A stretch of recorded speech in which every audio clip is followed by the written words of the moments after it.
Hey everybody, Everyman prepping here. Hope you had a great Friday, looking towards a great weekend.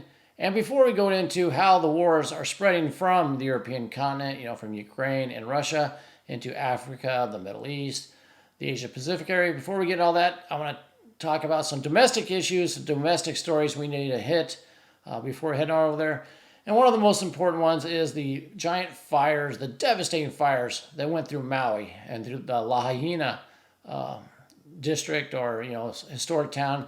The devastation is just incredible. If we look at some stuff here, this is actually a video of the people jumping in the ocean. They said people were jumping into the ocean to avoid the fire. Hadn't seen the video until this, so let me play it for you really quick. I mean, look at that. I mean, it looks like pure scene out of some kind of dystopian hellish movie. I mean, you got people, let me play that again, just floating on something in the water so they don't drown. It's rocky, they're in there, there's embers flying. That is crazy. And then you look at some of these photos. I mean, look at that. The devastation is mind-boggling. The amount of, let's see, I'll blow it up a little bit here. The devastation is mind-boggling. Look at that. I went to Maui, to this area, to Lahaina for a few years ago. Had an anniversary dinner along the front street here. Of course, that place is gone now. It's amazing, the devastation. All the prayers we need to send out to those people. There's up to 53, maybe 56 dead, possibly more. Totally tragic. Pray for those families. Pray that they can rebuild. Here's another photo here.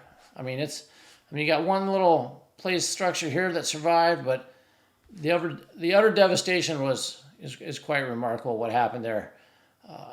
It's hard to fathom how that happened, how it started. I know there's a lot of theories out there. I don't want to get into in this video, but the quickness and speed of that devastation and the amount of the heat and the fire and the melting of the metal and the tires, crazy stuff.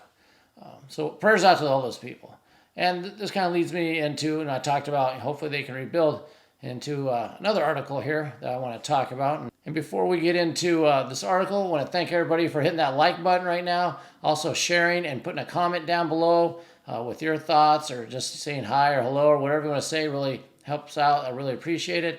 Also sharing with your friends, family members on Facebook, Twitter, wherever you want to share it. That's great. And if you haven't done so, please consider subscribing to the channel. We'd love to have you. So what this is Biden asking Congress for $40 billion more dollars to support Ukraine and disasters. Hopefully the disasters, but we'll get into that. So in the mainstream media, you're going to hear the people talk about, well, it's $13 billion for Ukraine, but it's much more than that. It's $13 billion in emergency defense aid to Ukraine, because why not? Let's rack up $100 billion to them. Basically, NATO, the U.S., they're going to fight this war. They're going to try to, at least, until the last Ukrainian and to your last dollar. They don't care what they have to spend, and they don't care how many Ukrainians die. We'll get to that more later on when we talk about the wars all over. But $13 billion in war material for them, but you got an additional $8 billion for humanitarian support through the end of the year. So that's actually $21 billion. You don't hear $21 billion thrown out by the legacy media out there because they want to make it seem as little as possible, but it's $21 billion for Ukraine. Can't explain to you how they're just turning that money printer on and going crazy with it. There is $12 billion he's asking to replenish the U.S. federal disaster funds, which actually we could use that down in Maui right now. Hopefully some of that goes down there to help those people out. So those are the two domestic stories. I want to now transition into talking about the war spreading. And I think the most prevalent one, the most urgent spread right now, we got Africa going on. You have the ECOWAS, which is the coalition of Western African states, I believe. But that's in gray here. And those are the ones that are aligned with the West, basically, think of it that way.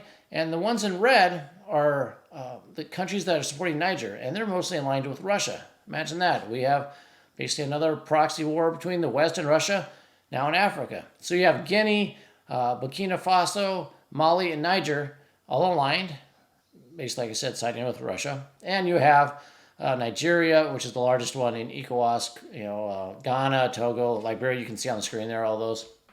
But the ECOWAS nations, told Niger, hey, the coup people, hey, you need to put the president back, or we're going to come in militarily and we're going to make you do it. And they gave a deadline. Well, that deadline passed and nothing happened. Niger called their bluff and basically said, come and take it. Come and get it if you can. Now, people are saying, oh, Mali and Burkina Faso were going to give troops, and they haven't, so they're scared. Well, they haven't needed them yet, and who says they're not going to? I don't think that they're really scared of the West anymore. Basically, Niger and Mali and those, they seem excited, those people in that country, maybe to be leaving the pressure of the West, to being under the thumb of the West. Like I said, here we got, let me play this here. This is a rally in Niger in support of the military junta or the coup. There seems to be a lot of people out there in support. Of course, it's not the whole nation, but they do have some support of the people. So if Niger, does come in there, and not Nigeria. If Nigeria tries to come in, like I said, they're the main players here. Nigeria, if they do try to go in and reestablish the old president, for one thing, Niger said, we're going to kill the old guy if you do that. So we'll see what happens there. But I think they'll have the backing of Russia. So that's going to be a hot spot. It's going to go off. And let's go to another article I have here. Let me set it up for you really quick. Let's talk about why this is so important that that Russia and the U.S. both are fighting over Niger.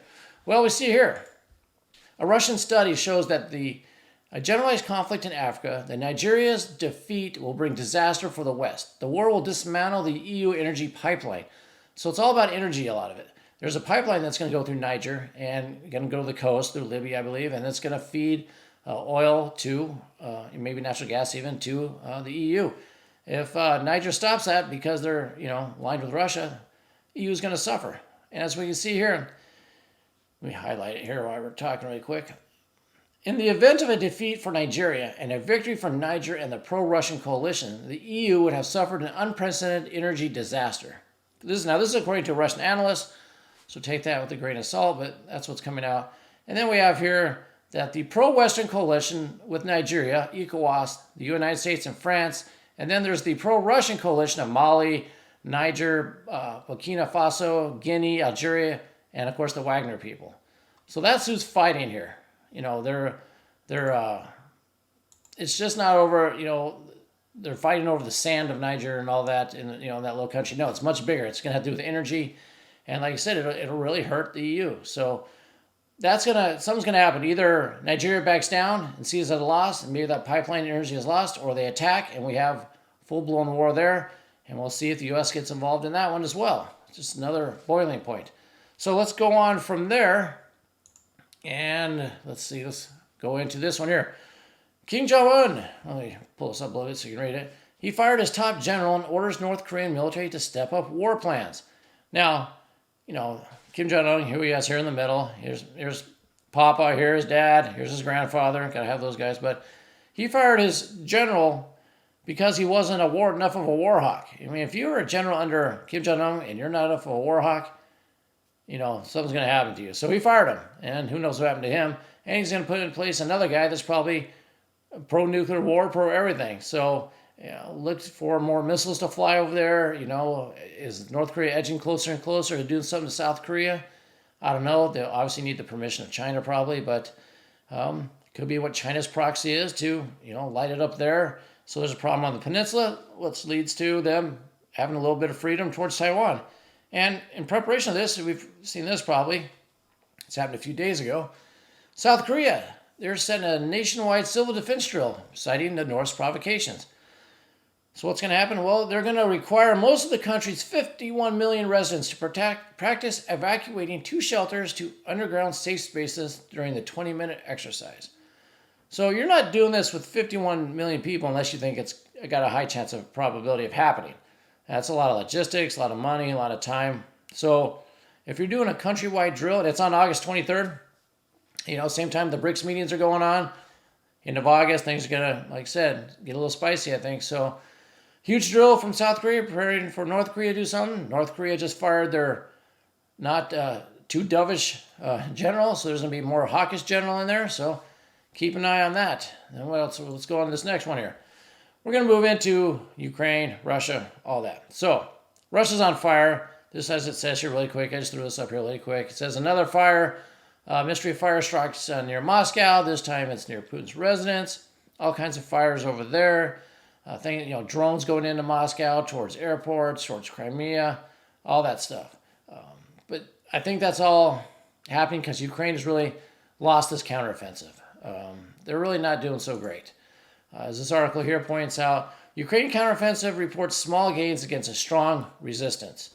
I'm not going to read the whole article here to you, but basically it's saying that they've taken over a few thousand kilometers, made a small dent, but the Russians had too much time to dig in all winter. They put in huge fortifications, and this big counteroffensive that was supposed to do wonders has done nothing. They've lost a lot of this is Ukraine lost to troops, equipment, tanks, everything, and they barely gained any land, almost no land. They can break the defenses. You're not going to break those defenses without air support. Planes, cruise missiles, things like that, things that Ukraine just doesn't have.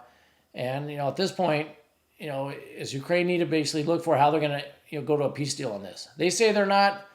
The U.S. just gave them, like I said, they just asked for $13 billion more, but they haven't made a dent at all into the Russian defenses. And then up near Kharkov, you have Russia advancing in more. The Russians are taking back more territory. They're going to go for all of Kharkov. I don't know, but it's not looking good for Ukraine. And maybe it's time they consider. What can we do of a peace deal? Can we make a peace deal and we keep Odessa so we at least have a port, so we're not a rump state? I don't know, but I don't see how without NATO getting involved, Ukraine can survive Russia, how they can get it back. Without the U.S., Britain, France, all the NATO countries, like I said, bringing their air force in there, their air support, their cruise missiles, and blowing a hole through the defenses, so maybe the Ukrainian troops can split down by Zaporizhia, split the Russian army in two, kind of the divide and conquer thing.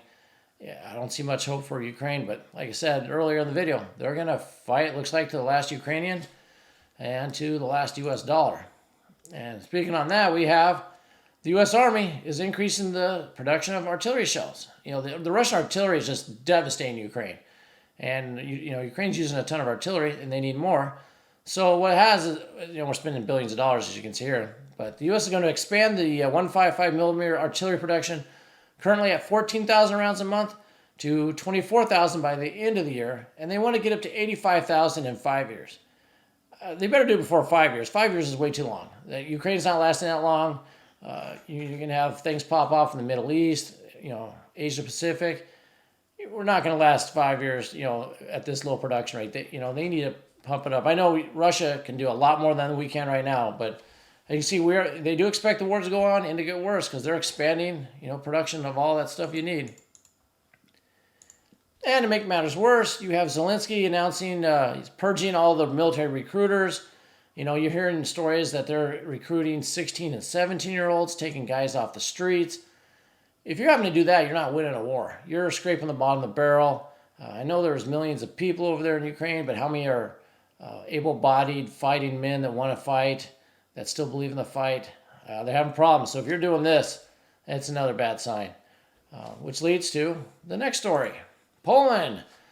Poland is bolstering its border with Belarus, deploying 10,000 more troops to the Polish border here. Here you got a tank crossing the water. It says approximately 10,000 soldiers will be involved. 4,000 personnel will be directly engaged in operations supporting the border guard at the border, while 6,000 will be in reserve. So if Ukraine, let's go look at a map here really quick. You guys can see this. Here's Poland. Here's the Belarus border. That's where they're fortifying it. Let me see if I can zoom in a little bit on this here for you guys. Here you go. So, as you can see, Belarus has the Baltic states to the northwest, Poland to the west, and Ukraine to the south. Is Poland, if Ukraine falls, basically, if they can't come to peace and there's nothing left, does Poland go in here to take the western part of Ukraine, like we've discussed in the past? As a buffer zone, does Poland go into there? Is that what they're kind of staging for? I don't know. It's a possibility. They might.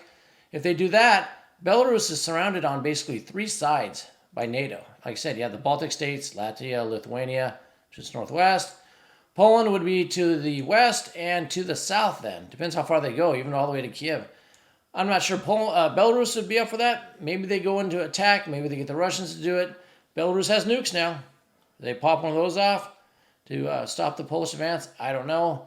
But I'd look for that war to expand in that area. That they're building up. You just don't build up to do nothing. You build up because you think something's going to happen or you're going to do something. That was, we learned that from the Russians when they did all their buildup along the border of Ukraine and Belarus, and they said they're just training. Well, a little after that, in February, they invaded. So look for that to widen the conflict over there. Let's go look over here at China now. China's always, going into the economic zone of Taiwan by, naval ships and planes. It's picking up steadily over there. We got Taiwan's defense minister said that the Chinese People's Liberation Army sent 33 warplanes and 6 Navy ships between 6 a.m. Wednesday and 6 a.m. Thursday over there. That's happening a lot. It's going to keep happening.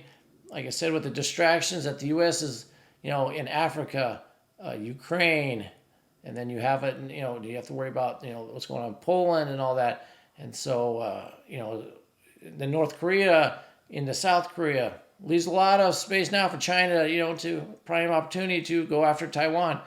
Your main enemy is really spread thin and, looking in other directions. Is it time to go?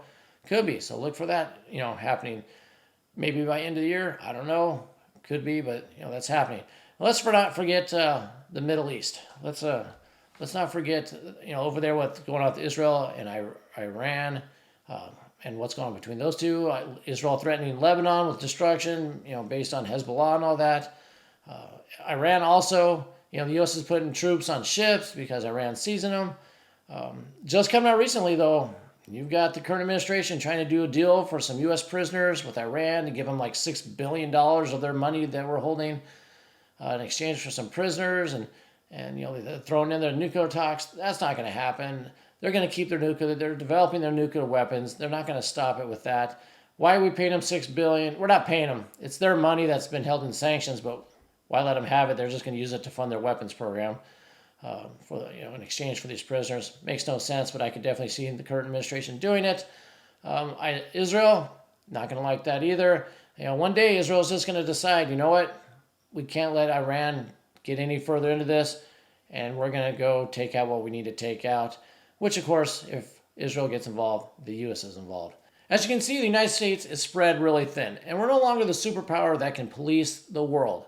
That's pretty evident in what's happened with Niger, and they're basically taking Victoria Nuland and booting her out of there, not even letting her see the old president.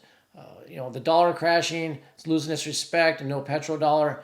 The U.S. just isn't what it used to be. So they need to, wisely pick and choose where their battles. Otherwise, they're going to fail everywhere. And I don't know which ones they're going to pick to fight or which one they're not, and if they can even fight any of them. But, like I said, they got Europe action, Africa, Middle East, the Korean Peninsula, China, Taiwan. You got Russia and China off the coast of Africa doing their naval drills, all that. So, with all that being said, those videos a little longer than my typical one. With all this I'm saying is concentrate on what you're doing. Take care. You got to prepare yourself and your family. You can only control what you can control. You need to keep apprised of what's going on in this world. So, when things happen, you've been prepared, you're ready, there's no fear, and you're ready to do what needs to be done. So, like I said, hope you got something out of this. And until next time, keep your ear to the ground and head on a swivel.